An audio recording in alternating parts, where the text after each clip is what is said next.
Instamart నుంచి అయితే grocery అయితే తెప్పించానండి. ఈ ఘీ అయితే చాలా బాగుంటుంది, రవ్వ రవ్వ లాగా ఉంటుంది. డ్రై ఫ్రూట్స్ కూడా బాగా వచ్చాయి. ఎగ్స్, ఇంకా చికెన్, ఫ్రూట్స్.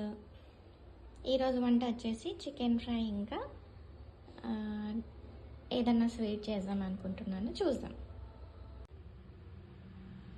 ఈరోజు వంట వచ్చేసి చికెన్ ఫ్రై,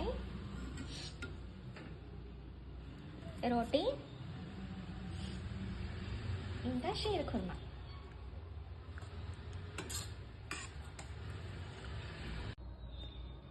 లంచ్లోకి అయితే వేడి వేడి అన్నం ఇంకా చికెన్ ఫ్రై అండి.